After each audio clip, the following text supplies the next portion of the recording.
भूषित कर रहे हैं। आप विद्यान परिषद गोवा के सम्मानीय आश्रयदाता यानी कि पेट्रन है और आपका मार्गदर्शन हमें बहुमूल्य है। आपका विवेकपूर्ण वैज्ञानिक पद्धति से विचार करना हमारे लिए सीखने की और अनुकरण करने की बात है। मुझे विश्वास है कि आप आज भी हमें और भी कुछ सोचने समझने के लिए देते जाएंगे। आपका स्वागत है।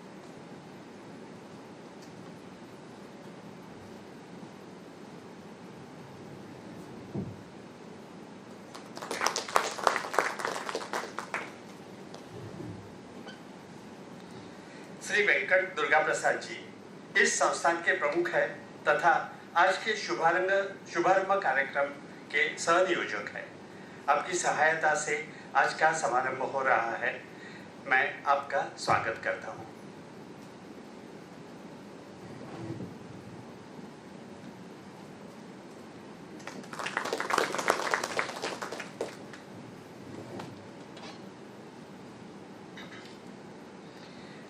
आज से पूरे भारत देश में स्वतंत्रता का अमृत महोत्सव अगले 1 वर्ष के लिए मनाया जा रहा है।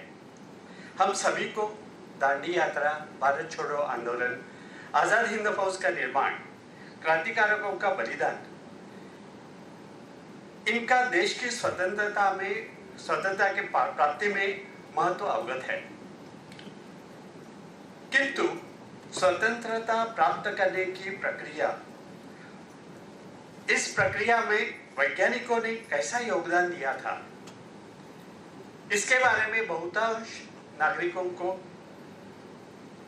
एक तो जानकारी बिल्कुल नहीं है, नहीं तो है तो भी बहुत थोड़ी मान। स्वतंत्रता पूर्व काल में अंग्रेजों ने योजनाबद्ध पद्धति से ऐसी बातें फैला दी कि हिंदुस्तान में विज्ञान नाम की कोई चीज है ही नहीं। हिंदुस्तानियों को वैज्ञानिक पद्धति से सोचना नहीं आता। इस देश का जीवन केवल अंधश्रद्धामय है। ये भ्रम अंग्रेजों ने इतनी सफलता से फैलाया कि हमारे अपने लोग यही बात दोहराने लगे।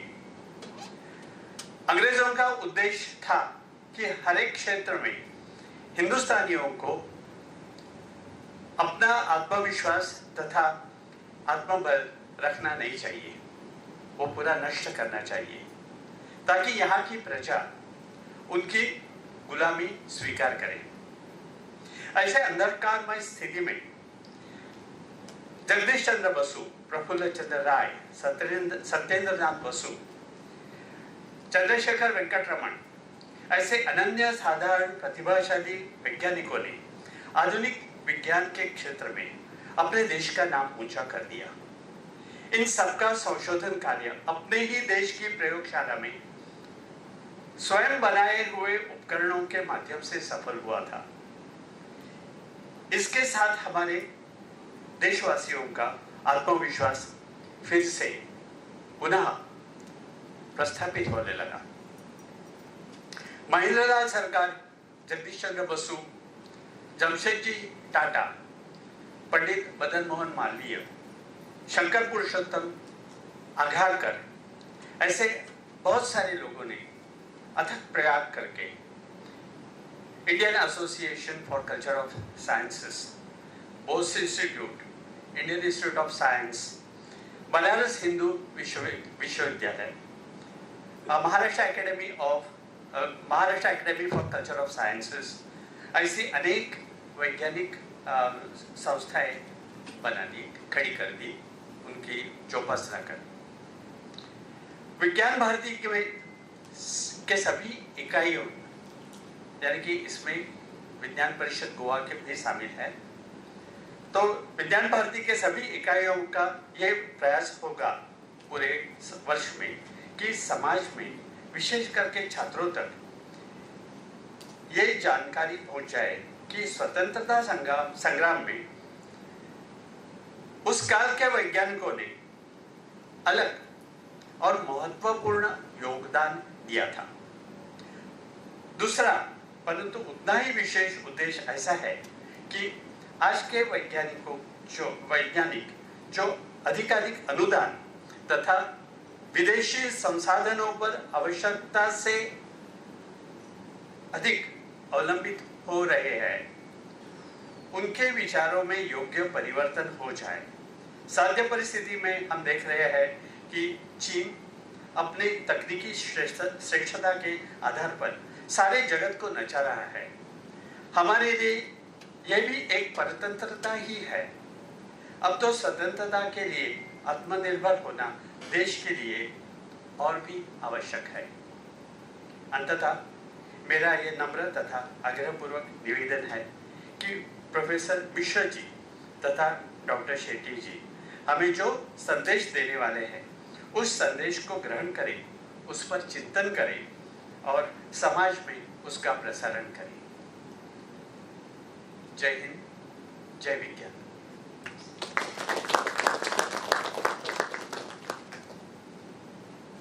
Thank you very much, sir. हांव मान्यवरांकडेन मागता की तांणी दीप प्रज्वलन करून ह्या प्रोग्रामाचो उक्तावण करचें. May I now request the honorable dignitaries to light the lamp to symbolize the inauguration of this Amrut Mahotsav.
Thank you. The Goa Science Center also shares a common goal with Vidyan Parishad to inculcate scientific temper and exploring science through activity-based learning. The center has been a collaborative partner in many such endeavors. May I request Sri Durga Prasad ji, the project coordinator of the Science Center, to share his thoughts.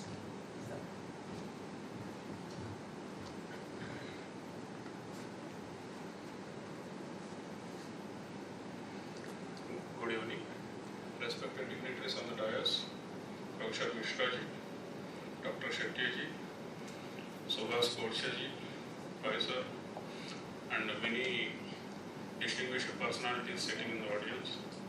I welcome you all to Goa Science Center. Of course, we are suffering a lot since March 2020 due to this COVID pandemic, on and off situation. We don't know what happens and when this lockdown occurs. So center is also in that same situation. It is getting opened, allowing visitors sometime, and we have stopped again. And again we are just waiting for orders to come to allow visitors and opening our galleries to tourists and public. Today we got this opportunity because of Vidyan Parishad Goa. Suhas ji is always a helping person. Like when Suhas ji approached me, I thought we are getting a very good opportunity in these trying times to conduct one program. Of course, this is the first physical program after March 2020 in Goa Science Center. Thank you, sir. You made us visible physically, and people like you are helping us a lot. There are so many in Goa. Of course, naming is a bit difficult for me. So many. And as you know, Goa Science Center is one of the 25 constituent units of National Council of Science Museum. And this National Council of Science Museum works under Ministry of Culture, Government of India. And as well, the Ministry of Culture has started this 75 years Amrut Mahotsav. In this context, we have started some programs. This is a year-long program devised by Suhasji and the Vidyan Parishad. And this is an inaugural program, and I wish we'll continue so many programs. And now, as far as this today's topic or whatever Professor Mishraji is going to give the keynote address on, we have very famous noted scientists before and after independence who has existed in Indian context. So we can have 2 or 3 or many programs on each scientist to cover their works and their discoveries. And to name a few, India has passed so many challenges in this long 75 years of development after attaining freedom. And in this, I wish I should quote some main revolutions which happened in India, which made India self-sufficient in many areas. Maybe it's food production, or maybe it is technology, or maybe it is communication revolution. To start with now is the green revolution, so which is dealing with the food yield, because India is not having much production of food and population is more. So definitely it has to gather so much of strength and even financing also. So we might have heard during our studies the 5-year plans which governments have planned at that point of time to bring so much of efficiency in different core areas. The White Revolution by Dr. Varghese Kurian. So we have attained self-sufficiency. Satellite and communication revolution, remote sensing, weather prediction. So India is also having a own GPS system and VSAT technology. So these are some main salient features which India has acquired by itself. So there are so many people who made it possible. And drugs and vaccine manufacturing. Even today we are seeing this COVID vaccine, we are much better compared to many countries. So it's visible even today. And India today is known as pharmacy of the world. And CDOT and telecom revolution. So you might be knowing Sam Petrodaji, who is instrumental in bringing CDOT and telecom related aspects. IT revolution and railway computerization. ECIL, CMC, Computer Maintenance Corporation, Electronic Corporation of India Limited. And railway computerization is the biggest project started by Indian government and made the efficiency of railways much better. It's a big project. And blue revolution, it is to boost production of fish and other marine products. So why I'm speaking all these things is, we can plan as many programs, sir, Suhasji. If you are ready, we can plan as many programs in all this. Bringing the outputs of many scientists, not 1 or 2, there are so many. So we can plan as many programs in this year-long duration. And I propose that. And for having this opportunity, I thank once again Vidyan Parishad Goa and the dignitaries present here. And I welcome you all like this to many, many programs in future. Thank you very much. Thank you, sir. May I now invite Dr. I.K. Pai, the President of Vidyan Parishad Goa, the Vice President of Vidyan Parishad Goa, and the convener of Swatantrata Amrut Mahotsav to apprise us about the series of programs and the activities planned for this year.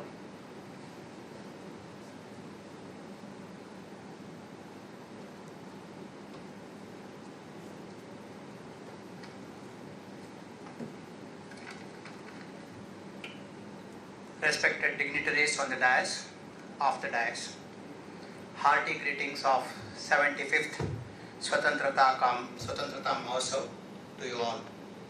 Let us remember with utmost respectful regards and place on records our sincere respects to those martyrs who had laid their life and made supreme sacrifice, and other Swatantrata Senanis for India's independence, which we are enjoying today. Before I go ahead, let me also place on records my sincere thanks from the bottom of my heart to Vidyan Parishad, Goa, for reposing faith in me and made me convener of this year-long Swatantrata Amrut Mahotsav celebrations. I am sure with the support of all my friends in Vidyan Parishad, we will do a lot of programs during this year. Winston Churchill once said, "A nation that forgets its past has no future."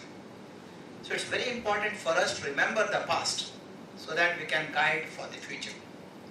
Though there's also saying that by thinking of the past, you cannot change the past, but definitely you can change the future. That's how things are happening. If you destroy human beings, you will win one war, but if you kill education, beliefs, culture and heritage, you will win forever. That's exactly foreign invaders, including Britishers, did. All the time, they took disadvantage of our goodness and our Atiti Devo Bhava mentality. Most of the historians believe that struggle of independence began with Sipahi mutiny. But of course, there are also other mutinies like the one what happened in Kurg in 1837, much earlier than Sipahi mutiny. There are so many things are there. Later, several people distributed for the freedom of the country in various ways. Some of them opted for soft way of the struggle, like Satyagraha led by Mahatma Gandhi. Some others chose harder way, like forming Azad Hind Fauj by Netaji Subhash Chandra Bose. Some others selected literary way, produced literature against the British rule. A large number of people boycotted foreign materials to record their protest against the British rule. People also took folklore, dance, drama as a mode to oppose British rule and contributed in their own way for the independence of our country. Some of the stalwarts of this scientific field were Prafulla Chandra Ray, Mahendra Sarkar, Jagdish Chandra Bose, Homi Jahangir Baba, Meghnad Saha, Satyendranath Bose, Sisil Kumar Mitra, T.R. Sheshadri and several others who contributed in their own way for the freedom of our country through science by their intelligence. All these luminaries not only worked hard and excelled in the field of their choice and swam successfully against the current of British attitude towards Indian science and scientists. Britishers even declared that Indians cannot do science as they cannot think scientifically.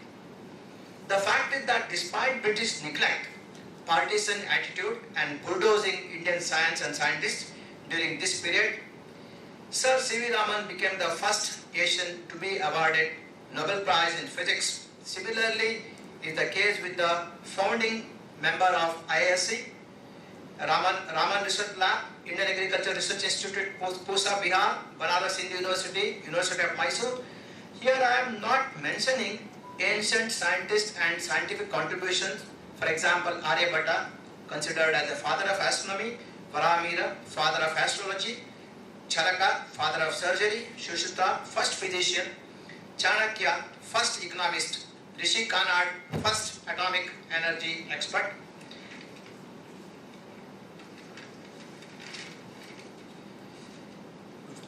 Vishwakarma, father of architecture, Mayasura, father of aerodynamics, Dhanvantri, father of medicine, Patanjali, father of anatomy, and so on. List is too big. All of us aware when Indians had great institutions and learning like Nalanda, Takshashila, Vikramshila, etc., Western people were hunters and gatherers. But unfortunately, despite the fact that our scientists and science institutions too significantly contributed by defying British rule for the cause, was less recorded and mentioned in the history. As a trend continues for a long period, even after independence, our children are not even aware of our great scientific history or legacy, I should say. So Vidyan Bharati, previously known as Swadeshi Science Movement, is a non-profit organization in India that works for the popularization of science in a nationalistic manner. Its main aim is to rejuvenate Swadeshi movement in its age of science and technology for the purpose of national reconstruction. This Swadeshi science movement was started in Indian Institute of Science by a few eminent scientists under the guidance of Professor K.I. Vasu. This movement gradually gained momentum and emerged as an organization with a national presence today. We are having about 30 branches in almost all states of the country. In 1991, at the Nagpur meet, it was decided to launch the Swadeshi Science Movement at all India level and named it as a Vidyan Bharati.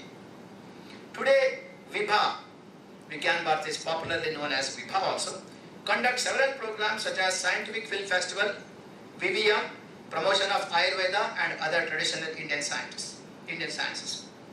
On this happy occasion of 75th year of Indian independence, Vibha and Vipa, that is Vidyan Parishad Goa, pleased to organize a year-long celebration with the grand inauguration which is happening today on the 15th of August. The program includes quiz for the students, allocation, Saturday lecture series, book on Swatantrata, Amrut Mahotsav on various languages, exhibition on wheel, scientific film festivals, Sahitya Nirman, lectures by eminent scientists of the country, Ahar Kranti, popularizing Indian science, Know Your Scientific Institutions, etc. International Conference, Academic Leaders Conference, Yatra of academic institutions, may be virtual or may be physical. All these things have been planned both by Vibha as well as Vipa. I earnestly request you all to be part of this great journey. I once again wishing you all happy Swatantrata Divas. Jai Hind, Jai Goa. Thank you very much, sir. I think all educational institutes, principals and teachers present here and those who are online have got a very clear idea of how VIPA and VIPA works, and we'll take up various activities and involve our students to celebrate the 75th anniversary year-long celebration, that is. As sir has already mentioned, we were treated as those who could not think rationally, who could not think logically, and therefore the British told us that science and technology is something which is beyond our understanding. And this they were pointing out to our country where universities like Nalanda existed. Bharat, which was rich in ancient science, we were pointed out that we could not and we did not have logical thinking for scientific technology. Let us now make ourselves aware of how Dr. Jagdish Chandra Basu proved his capacity and ability to discover microwaves in the most unsophisticated lab. How Radhanath Sikdar calculated the height of Mount Everest using trigonometry, and yet, as we all know, this highest peak is not named after him, but it is named after an officer, perhaps the chief of his department. Let us also know how Pramanath Basu, a geologist, discovered mineral exploration, and he is a man behind Tata Steel Jamshedpur. They all took up the challenge to prove themselves in spite of the British rude, insulting treatment. This was their satyagraha using scientific intelligence. May I now request Mrs. Shubhada Shirodkar to formally introduce to us our keynote speaker and chief guest to address us on contribution of scientists and scientific institutions in Swatantrata Sangram. Namaskar. Good evening everyone, and wish you all a very happy Independence Day. Today is a day to sing the glory and remember the Gaurav Gathas of all our leaders and freedom fighters. It is well said that freedom is not only being independent from foreign rule, but for us it is freedom or a chance to do better and be better. When the world is looking at India, and its zeal in all-round development and its science and technology, which will take us a way ahead of everyone. When we say that someone is a IITian, technocrat, our way of looking at that person immediately changes. We are awe-struck or we are full of respect for that person because we know that that person is a highly intelligent person and a highly intelligent technocrat. It's our honor to have the very director of Indian Institute of Technology, Goa, IIT Goa, as our chief guest today. Ladies and gentlemen, please put your hands together for our chief guest and keynote speaker, Professor B.K. Mishra, the director of IIT Goa. A PhD in metallurgical engineering from University of Utah, USA. His basics in metallurgical engineering came from NIT Rourkela with a BSc from there, which took him way ahead in the research areas of particulate materials, discrete element methods and appropriate technology. He has shouldered several responsibilities before being appointed in Goa, also as the director of CSIR IMMT Bhubaneswar, a chairman of the Recruitment and Assessment Board CSIR New Delhi, as professor of IIT Kanpur, a visiting professor and associate professor of Aston University, UK, IIT Kanpur and University of Utah, to name a few of them. His several publications to his credit, of which the most recent one, I would like to read out the title of that, and with that we will understand the depth of his research that he has been doing. CFD modeling and simulation of an industrial scale continuous fluidized bed roaster advanced powder technology 2020. That is the title of the paper, research paper that is released by him. Awarded with several awards, of which I would like to read a very few. The Vasvik Award in 2012, Fellow of Indian National Academy of Engineering 2009, National Mineral Award 2007, IIME Mineral Benefication Award 2007. With this brief introduction, I request Professor B.K. Mishra to deliver his keynote address, and before that I would like to request the dignitaries to please occupy the seats in the front row, and once again a big round of applause for our honorable chief guest. Thank you.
So thank you, madam, for those kind words. Dr. Sete and Dr. Chuvas Kodse and Durga Parishad ji. Here all attendants here, you have come on a Sunday and August 15 to listen to me on some topic that was decided by the Vidyan Parishad of Goa, and that's about science. And ladies and gentlemen, This is, first of all, what I am going to talk here today is definitely not exhaustive. It's simply say collection of few photographs which we must celebrate. That much I am convinced that in those days there were people in this domain. They made significant contribution to engineering and science, mostly science, I would say.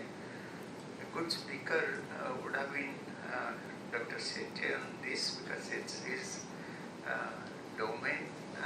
But I took help of my wife. She's a molecular biologist and who helped me put these things in order. But the content came from some of my colleagues. They are listening to me here. So I must acknowledge that. First of all आप सबको मेरी तरफ से बधाई और शुभकामनाएं. आज August 15th and 75th year, and Prime Minister, our Honorable Prime Minister says we must celebrate it in 75 different ways. Now you have just said that year-long celebration will be limited to so many things. It's not 75 though. So in IIT Goa, we have today also announced only five different areas where we'll focus and celebrate. It's a good thing, thanks to Godse-ji, that IIT Goa is going to also partner with Goa Vidyan Parishad to do this year-long celebration. So that's very good. So let me continue my talk as a tribute to Indian scientists. What I'm going to show you here, all of you must be very familiar. Dr. Ramesh was showing me outside is all those stamps that are there as a tribute also to those scientists. So right away I can say that there are many things that would be missing here, and you have already talked about Charak Samhita and all other things. I'm not going to get into everything here, but I'll right away start that this art of surgery, medical aspect, that was very well known to us. And we take pride today that this Swatantrata Samhita, which is a foundational text of Ayurveda, which existed in our country, and a page from Bauer manuscript found by Bauer in 1890, consisting of Sanskrit verses, which was buried in Buddhist memorial stupa in China. This was written in Brahmi script on birch bark, dated to early 6th century, 6th century in current era. Sushruta is thought to have lived in Varanasi during 600 before the current era. So, and they show the kind of history in that book. They show the kind of instruments they were using to carry out surgery, and this was quite advanced. And as you will see, and must have seen this or read this in many encyclopedias, that how this medical discipline evolved. My daughter, who is a doctor in US, she sends me picture who was the first lady who got MD in US, and we take a lot of pride that even in those days people, they went there and to get medicine degree. I'm a metallurgist by training, as she mentioned that I was in Rourkela, steel sheeting, and I studied metallurgical engineering And there is this concept of alchemy which was perfected by Nagarjuna. And where he came from, there is a little bit controversy there, but people, they agree that he hailed from Gujarat, but he eventually migrated to set up his laboratory in Nagpur during 9th century. Okay, what he was essentially doing is to manipulate with, those days electron, protons and those concepts were not there, but was able to play with, how I'll put it, if you know what is Swarna Bhasma, for example, that's the kind of nearest thing that you can compare. He was an alchemist, and with that he was putting some other things and developing procedure to extract gold, silver, tin and copper. So he attempted conversion of base metal to gold, and it's all recorded. And now I was very curious about that. As a metallurgist, I was one time interested in this aspect.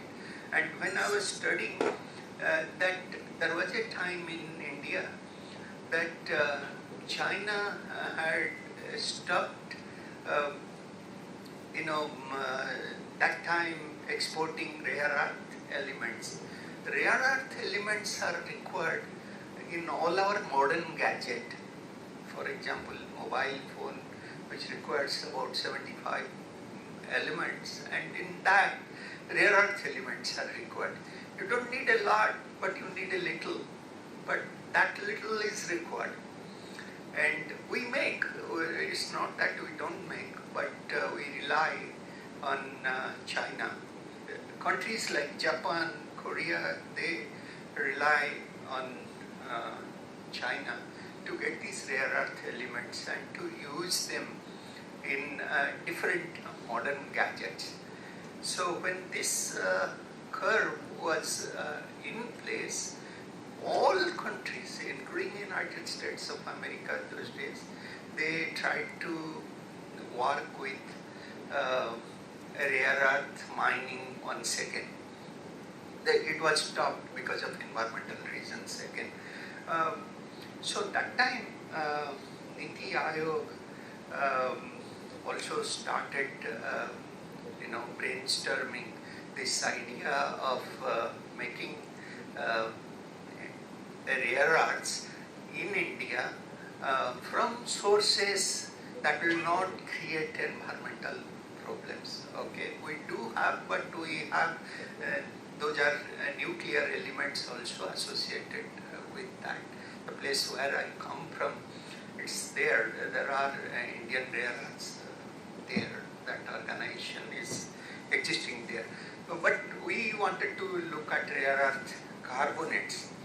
I was studying that time that why there is so much of effort we have to put because we don't have one element.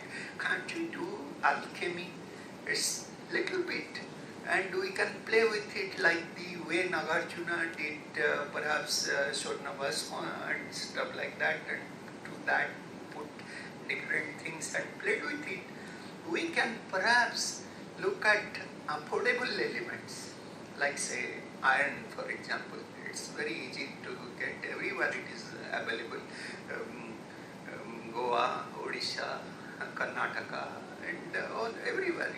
So can we play with the electrons and protons and that, so that although it will not be converted to gold, but it will behave like gold. That much I want.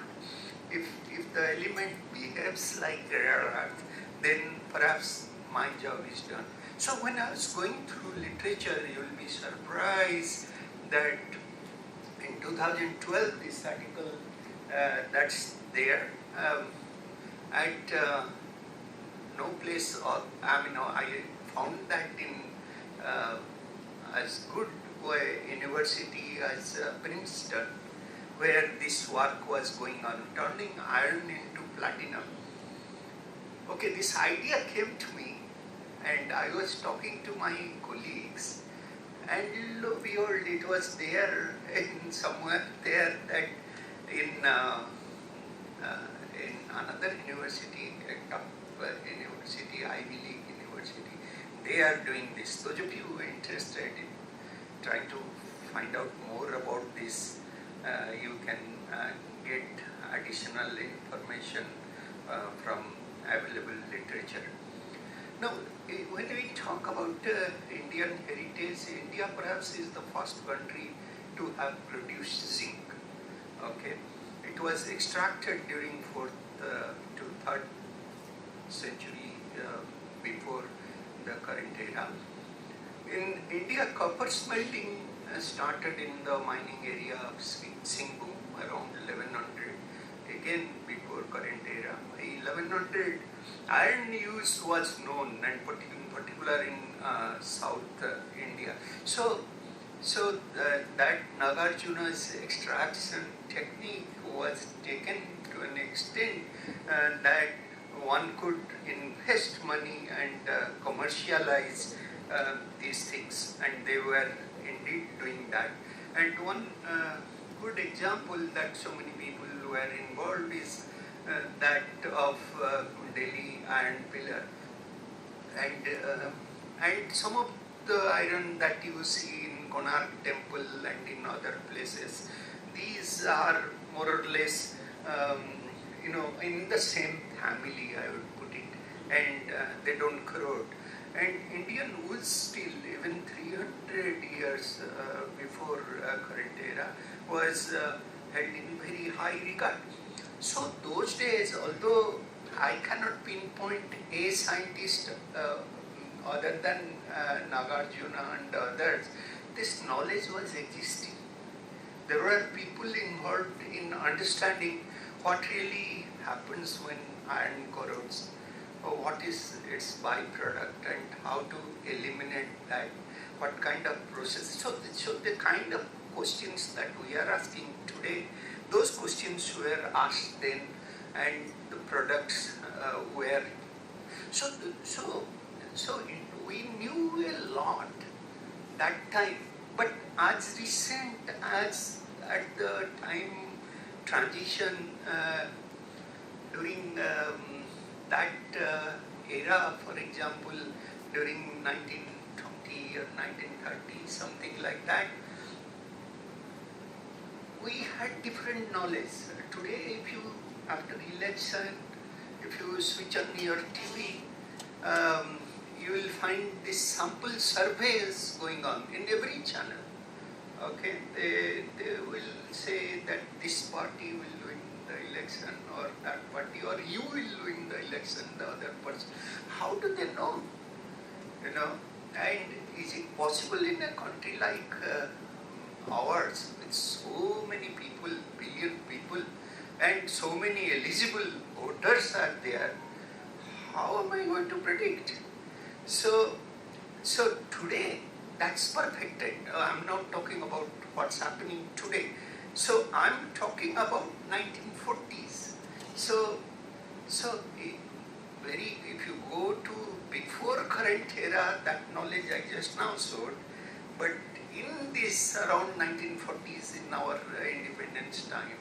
So this P.C. Mahalanobis is a famous statistician. I'll give you one example. So there was this Jute survey was undertaken every year in West Bengal. That was our country's center for the zoo production. So the problem that was there was to forecast the jute output to the next year. How do we forecast? So that government method, okay, was that I'll go to every producer and I'll look at how much they are going to produce, and then I will make an estimate. Okay, so that's a traditional ways of doing that. As a result, they were employing about 33,000 people at a cost of 82 lakhs. Okay, and they were predicting, these are called 6304 well, and each well costing, weighing 400 pounds. So that was what they were predicting. Okay, 6,300 times 400 pounds will be the prediction by putting 33,000 people to go to all farmers and to count that. Instead, what V.C. Mahalanobis did, he proposed this sampling method. Okay, and in the sampling method, he only needed 700 people and asked for only 8 lakhs rupees. And in the ultimate analysis, what he predicted was very close to the actual output. Okay, so what we see sampling here today, which is taken for granted. We go to this channel and we see these guys are predicting. So next day we know BJP will come or Congress will come or who will come, we'll sort of know. We put so much of confidence on their analysis. Okay, success of this approach, he, by the way, established or was the director of Indian Statistical Institute. I'll talk about some of those institutes, but I'm not going to talk about Indian Statistical Institutes, but this is very interesting stuff. Success of this approach to sample surveys led to the creation those days of National Sample Survey Office NSSO and later National Statistical Office NSO. Random sampling is the only way to eliminate bias. Otherwise, if I go and you go, we have a lot of baggage here. And so that will influence the way we collect data, the way we interpret data, the way we produce results. So this was very interesting at that time. Now everyone talked about Sir Jagdish Chandra Bose. And in 1895, 2 years before Marconi's demonstration, Bose demonstrated wireless communication. Okay, you can read about him, all that in this thing. But my point is not that. What I'm trying to tell, which government is emphasizing today, okay, in about 2000, among all the countries, if you look at India was ahead to some extent of China in patenting. Okay, so if we had a patenting system of that in 1900, 1895, around that, United States of America, they had a patenting system. If we had a patenting system, perhaps this wouldn't have taken place. Today, J.C. Bose's idea of that wireless system would have made a very big difference, not in terms of course in terms of knowledge, but in terms of money, in terms of commerce. So that's the point, but he did a spectacular job. And this was all happening in Presidency, Calcutta Presidency College. Okay, so he taught there, and but then the whole thing about pride that of doing science. Those days it was not easy. I mean, not easy for various reasons, but when he returned back and started his career there, he had to face a lot of struggle. It was not easy. So for 3 years he was perhaps teaching there without any salary.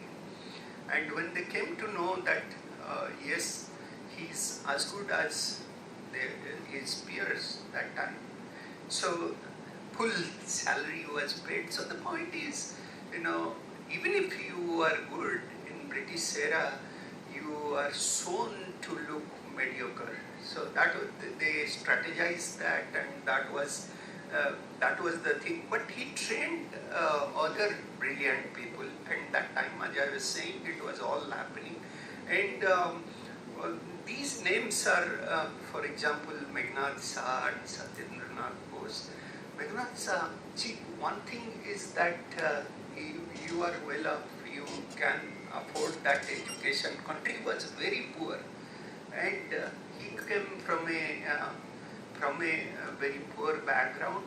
And it's one thing to study school, but when you go to college, colleges are not everywhere. Okay, Goa has the oldest medical college, so you are all fortunate in that sense. In many parts, these medical colleges were not there. So you have to essentially travel. So it's a big family. So the family decided to rent a house where he could stay and study. Stayed there and studied there. And to compensate for the rent, he had to do all household work, which today, in fact, which is the tradition. I mean, for us, parents, they take care of their children, but the tradition in Western countries is that they have to earn, beyond a certain point, they have to earn their own living.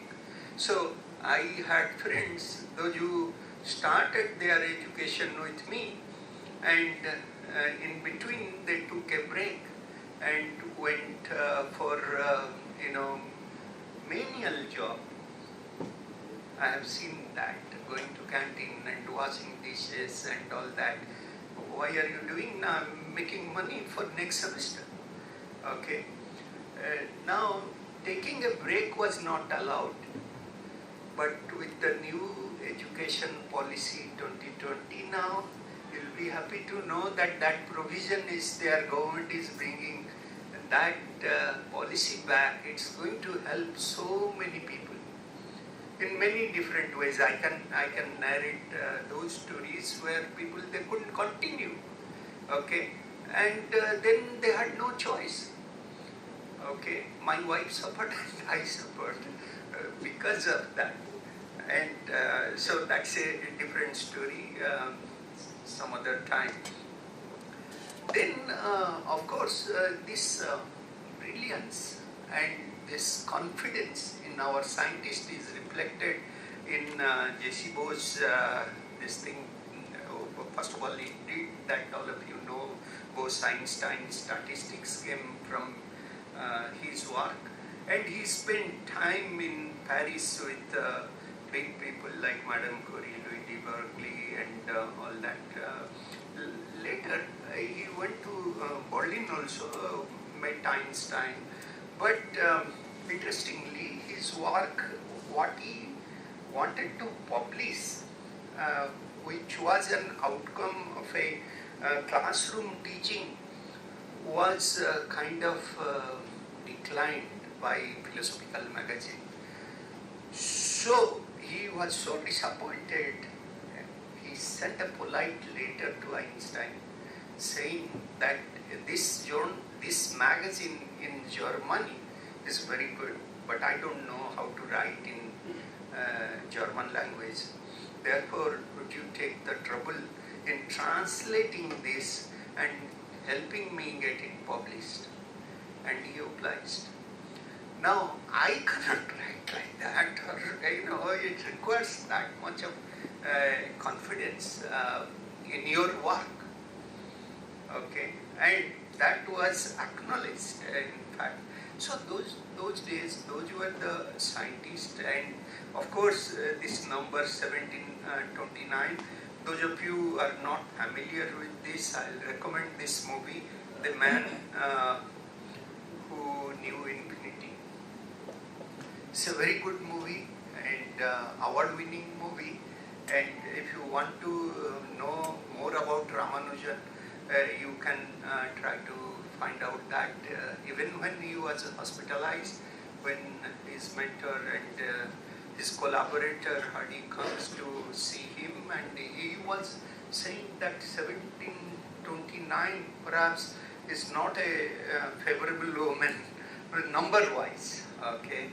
But even in the medical bed, he said, no, that's a very good number. That is a sum of two cube of two numbers in two different ways. So, and he showed that. Just look at the genius in him.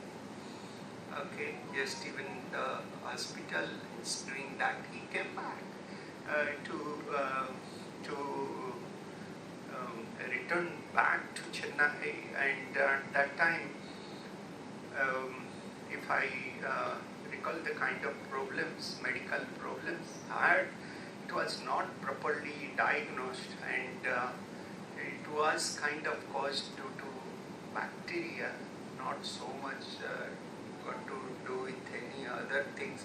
But if it was perhaps diagnosed, then he would have survived. And then, of course, we know Asia's first Nobel laureate in physics, and this is he established many institutions, and his government of India conferred upon him Bharat Ratna. Is none other than C.V. Raman, and we celebrate his work, that Raman effect, on Science Day, and on that day also we discuss this should be a tradition, in fact, to remember, like we remember Swatantrata Sangrami, and we talk about freedom fighters and stuff like that. In the same order, we must talk about and remember these people like Santi Swarup Bhatnagar, Homi Bhabha, and Vikram Sarabhai. These were stalwarts. Okay, they played a significant role along, building our post-independent science and technology infrastructure. Yes, they got support from the government, but government also acknowledged their genius. Okay, and they were given free hands to do what they wanted to do. They had flair of the kind that that time was needed to build India. And India was to be built from scratch. So, and their contributions, I think all of us we should remember. Then, of course, all these people, they Subramaniam Chandrasekhar and K. Chandrasekharan, C.R. Rao, and Hargobind Khurana, Ramachandran, and Harish Chandra. They are all in different areas, and in their respective areas, they made a name for themselves and got Subramaniam Chandrasekhar got Nobel Prize.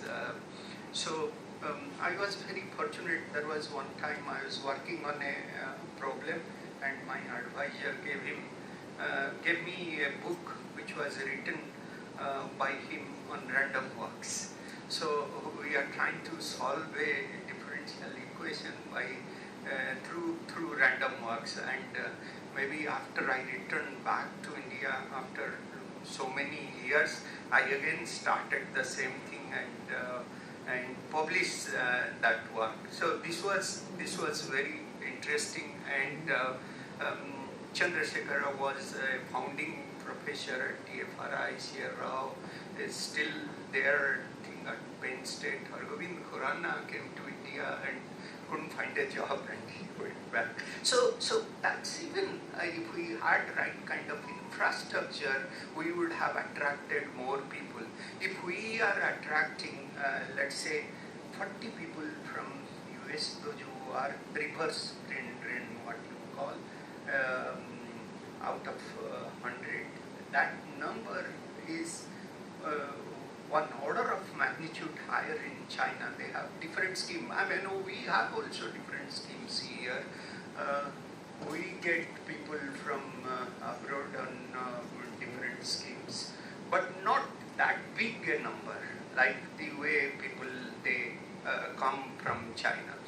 And when I went to China, so the people with whom I studied in 1983-84, those Chinese students were different. And today you can see that how that the level of confidence also has gone up, because the country has become a rich country, has made a transition. No, this is where today is the day, and this is what always crosses my mind. I must have shared with you that I look at all these countries, all these advanced countries, then I think, hey, what's the problem with my country? Okay, we are so many people, but so is China. So, so in the ultimate analysis, I have put down many arguments, but in the ultimate analysis, I personally feel that this synergy among citizens and sacrifice to do something for my country, I think that these are the two things that are required. And Prime Minister today talked about prayas. I couldn't listen because we are having our this thing function. But this is what I feel, that a generation of people, they are going to enjoy the fruits of sacrifice of the previous generation. Unless that is there, I don't think you will be able to see the same amount of growth and prosperity in a country like the way we are seeing in China. Okay, so that I thought I'll make a. So now, when I joined IMMT as a director, so that time we had a manganese nodal program, and we wanted to do a conference. So I wrote a letter to Sajur Qasim ji. Not a letter, I sent one email, I think. So he wrote a letter to me with his autograph that you do this. And in his honor, of course, we did a conference. And by the way, he was here in Goa and made a very big contribution to NIO that time. I think he was the founding director, if I remember. Okay. But he was one Indian marine biologist. He helped lead India's exploration to Antarctica. And same thing, if you talk about Wadia, these names that Dr. Pai already mentioned, that Qasim and all that, they were pioneers. They had different thinking abilities, and they established institutions. Okay, and if I come from CSIR also, and I know that how this organization was established, perhaps only organization pre-independent independence organization, okay, which was established in 1940. That time it was with the help of Ramaswamy Mudaliar, and as I know that there were two independent outfits were formed, BSIR and IRF, and later on they merged these two to form CSIR by an act of parliament. So this started from 1942, and so this is, now there are so many laboratories under CSIR, and we have so many eminent DGs of CSIR and serving the country in its in a magnificent way. So then Indian Association for the Cultivation of Science, it was established 29 July 1876, and the founder was Dr. Mahendra Lal Sirkar. I think he was truly a doctor who established that, and also a philanthropist. ISCS is the oldest institute in India. Professor C.V. Raman worked at ISCS during 1907 to 1933, and it is here that he discovered the celebrated Raman effect that we know today, and got the Nobel Prize for his work. Then Indian Institute of Science. So this was another thing where academia and industry they sort of converge, and this kind of today if you look at in China, let's talk about China again. 70% of their R&D money comes from industry.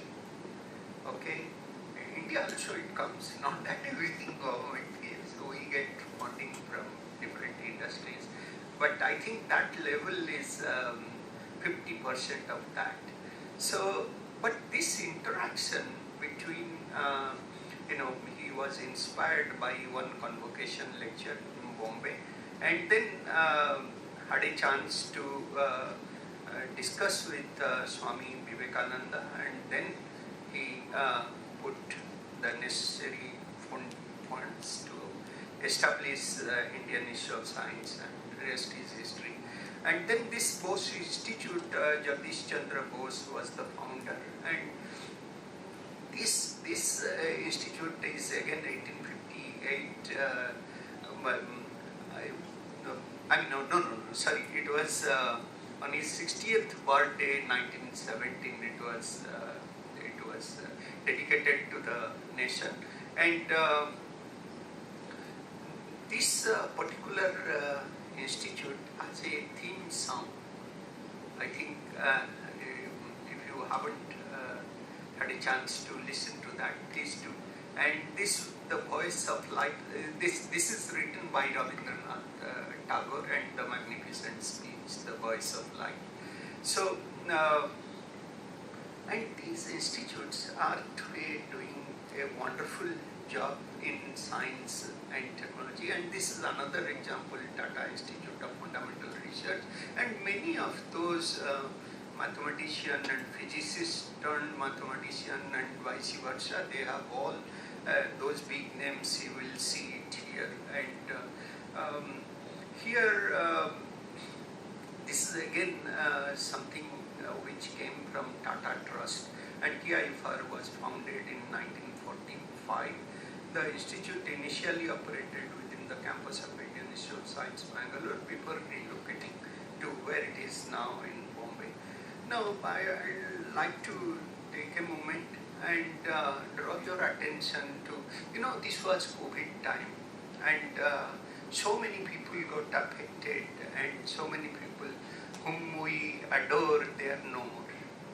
And among them whom I personally knew, okay, so include Rodam Narasimha, who is a fluid person. His area of expertise is fluid mechanics, and Srikumar Banerjee, who is a very eminent metallurgist. Munirathan Anandakrishnan was a faculty at IIT Kanpur, where I also taught, and he eventually became our board chairman. He's a civil engineer and got his PhD degree from Minnesota. And of course, yesterday when I was doing this thing, you won't believe that my supervisor that time, and we became very good friends, and he is no more. Yesterday he passed away. So I offer my rich tribute to these people, those who made such a contribution to our... see, science is also not limited to any region, spreading across countries and stuff like that. And they are no more. Okay, how the country, in real terms, what has happened, what our country has done. Now, India's gross expenditure on R&D tripled from 2007 level, and per capita R&D expenditure has increased 1.5 times. These are in real terms, but a percentage of GDP wise, if you look at it, China would be 2.5 or something like that. We are still there, hovering between 0.7 to 0.8. But women in research has increased from 13% to 24%. We want more women to come into research, and in IIT we have opened up supernumerary seats for girl students. So now that has gone up to 20%. Now we have reached 20%, I think. So we are there. India is ranked third in terms of number of PhDs awarded in science and engineering after USA and China, and third in global scientific publication as per NSF USA. But there is a catch here: the gap between India and China. I'm third, but the number wise, I'm not there. A long way to go. So there is a big gap. But we are trying now. There are right kind of ingredients that I can't imagine why we won't be there. So the competition going to become more and more stiffer. According to the World Intellectual Property Organization, among the top 10 countries, we are 7. And now this Atmanirbhar Bharat, to me, it will make a very big difference. And now there is talk about which we missed the boat a long time back in silicon and other advanced technologies which we couldn't establish it here. Now with this Atmanirbhar push, Atmanirbhar Bharat push, many things are going to happen, and our way of looking at science and technology is also going to change. So what I have learned, I was reading all these things. I'm not the right kind of person, I must admit, for a talk like this. People whom we are talking about, they are stalwart. Everybody has right to talk about Mahatma as much as Bapuji, so I can say anything, I can talk anything. But these are very serious people, and they have made contribution in science and technology. At least one day we must spend remembering them. So these are great scientists, combine personal development with humility. They are all humble people. You can approach them, okay? And they enjoy what they are doing. Okay, it's not like I'm in office giving all the time. My boss is so bad. My atmosphere is not. It's not like that. They enjoy what they are doing. They take the risk and often embrace failure. This is what I learned from Dr. Abdul Kalam. Okay, and there are interesting stories when how he handled failure, and very fantastic person, and I had very good interactions with him, and I still, that's so dear to me. And but I still think knowledge is power, but wisdom is liberty. You may get PhDs and postdoc and no matter what, but it's like in Ramayana that boatman goes, that incident you remember, that when Ram and Sita, they are there near, they want to cross the river, and while crossing the river, this boatman plays a trick. Okay, innocent looking man, no knowledge whatsoever, no prior training, but when he says, I cannot take money from you because both of us are in same business, that sort of clicked. I'm a king, I'm this thing Kshatriya, and you are a boatman, and what are you talking about?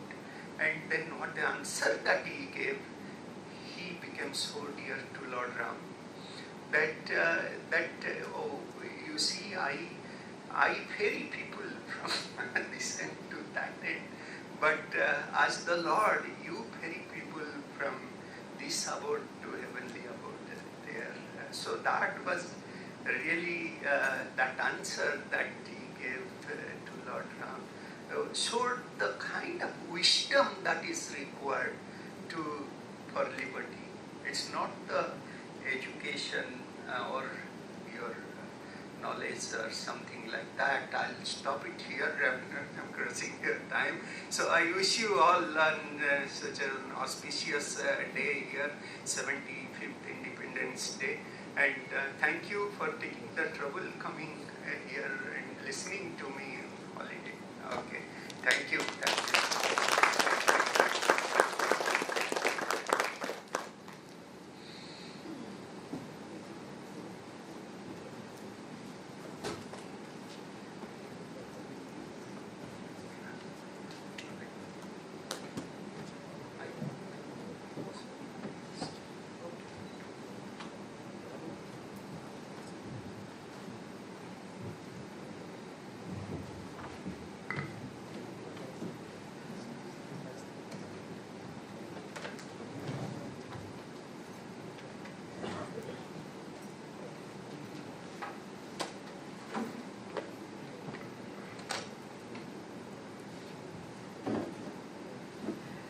Thank you very much, sir, for your wonderful speech and making us aware of the heritage of Indian science.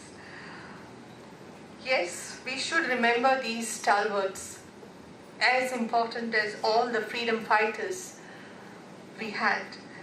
I think we also agree what you said, what you told us. We have to show synergy and scientific understanding for the development of our country.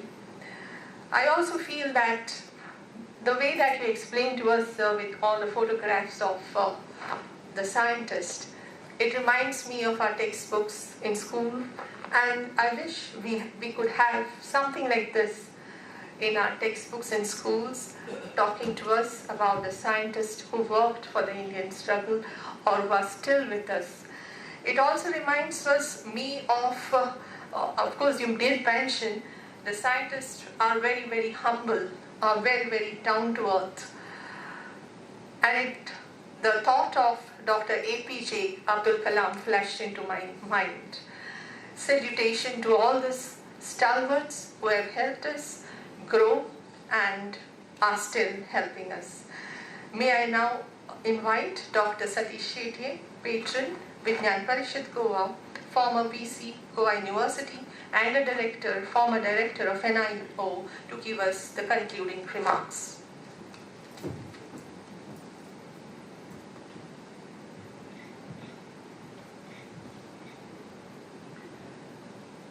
Professor Mishra, Dr. Godse, Durga Prasadji, Professor Pai, respected dignitaries, ladies and gentlemen. First of all, let me wish you a very happy Independence Day as we enter the 75th year of our independence. I truly enjoyed the talk which Dr. Mishra gave. It reminded us all of our traditions, our deep respect for innovation, education, and other virtues that go with it. In the series of names that you listed, one was Professor Rodam Narasimha. I happened to have close interaction with him, primarily because he was a fluid mechanics person, and people who study oceans need to know something about it. Professor Rodam Narasimha once told me about an incident that I think epitomizes many of the things that you said. Professor Narasimha was a student doing his doctorate at California Institute of Technology in 1950s. India had become recently independent, had just formed its first elected government. And the students of Caltech at that time had a tradition. They had a student union, and they had a tradition to invite some of the famous faculty members of Caltech to interact, to talk to one of the Friday evening events. And on one such occasion, Professor Richard Feynman was called. You might know him as one of the finest physicists of probably all times, but certainly of the last century. He was asked, India had become newly independent, as I said, and was experimenting with democracy. First elections were held, and the world did not give us all that much of a chance of success, because it was expected that this country would not survive for a long time, it would break up and so forth.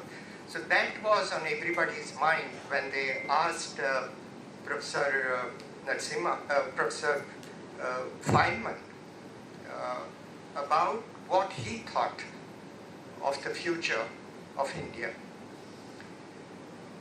What he said was quite revealing. He said, I'm not particularly worried about the longevity of this country.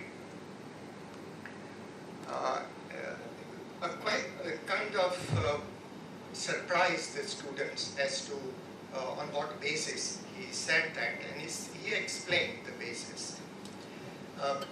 Richard Feynman was a keen traveler.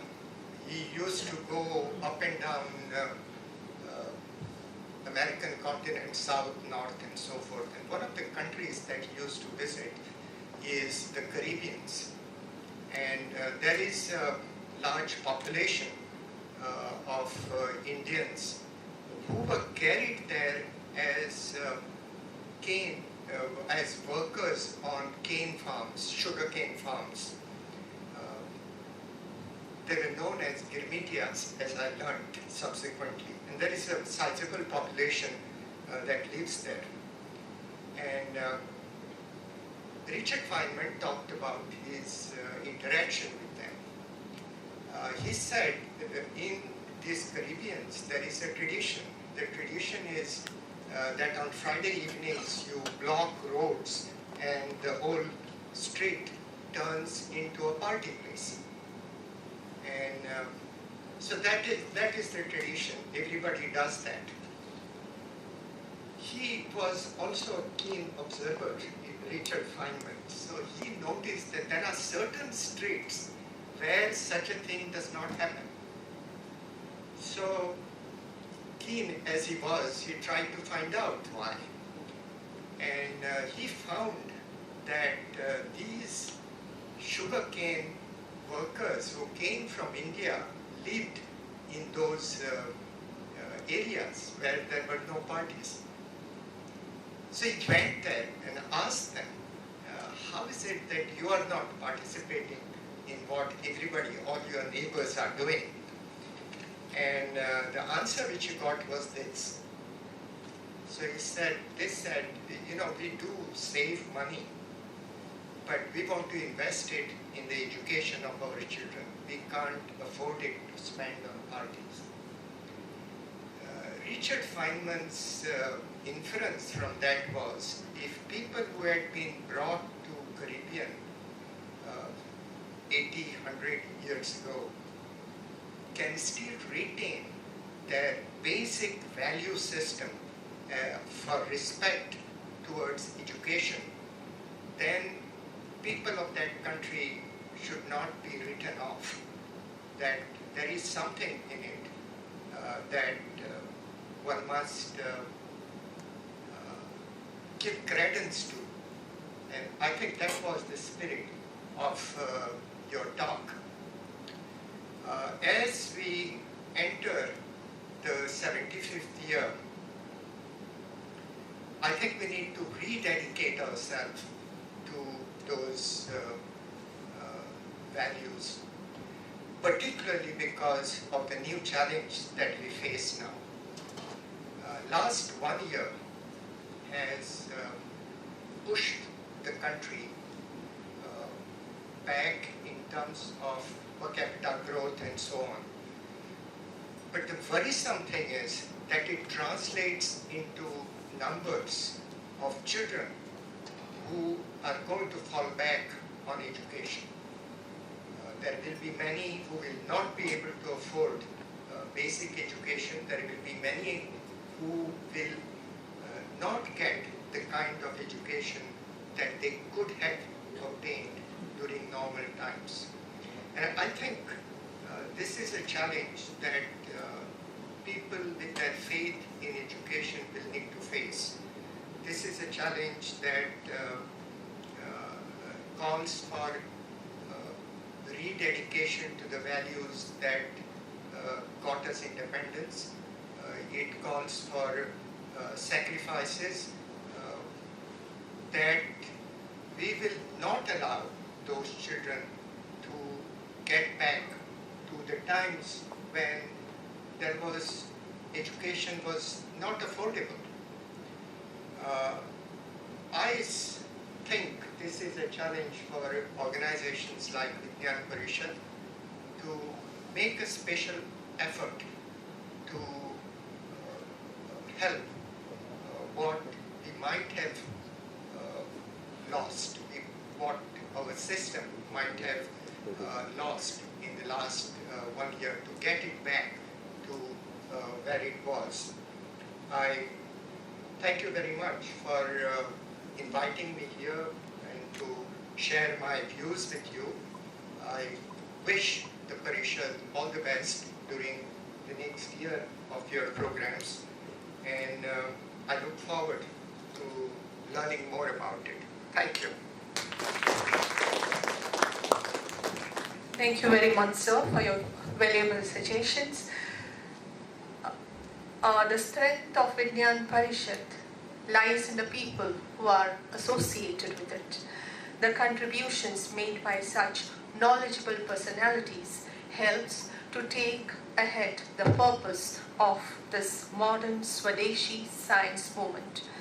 May I request Kodse sir, on behalf of Vidyan Parishad Goa, to present mementos to our honorable guests to express our gratitude. Chief guest and the keynote speaker, the Honorable Professor P.K. Mishra ji.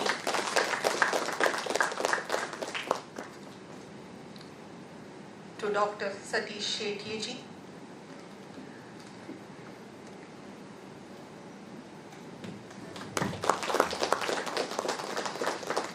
To Sri Venkat Durga Prasad ji.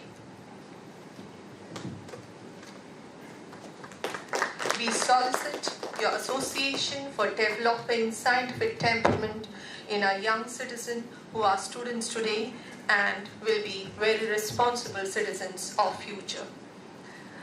Now I request Sri Subhash Par, the coordinator for North Goa, for this year-long Mahotsav to propose the vote of thanks.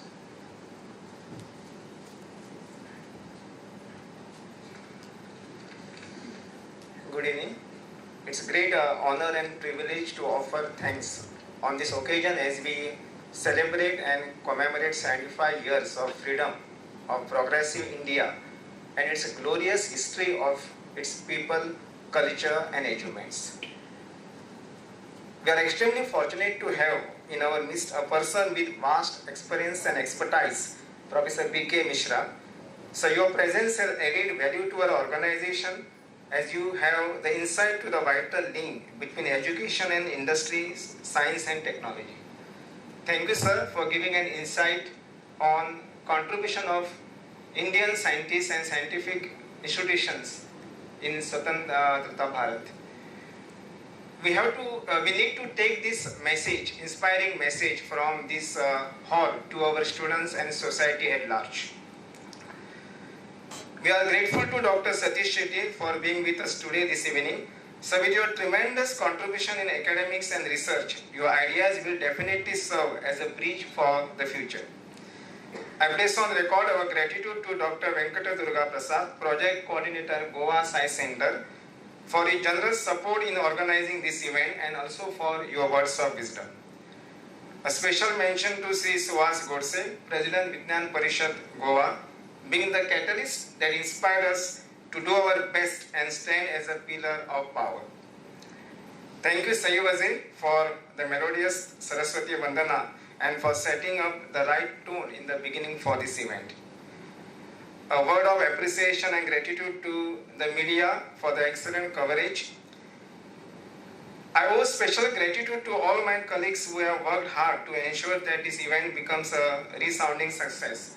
And thank you, all of you, as our keynote speaker, Professor P.K. Mishra ji rightly mentioned in the beginning, that today being Sunday and 15 August, in spite of that, you are present here for this inaugural program in the large number. And also not forget to appreciate those who attended this program virtually. Thank you and Jai Hind. Thank you very much. May I call Sufala and Saivazi. Let us all rise for the national anthem now.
Jai Hind.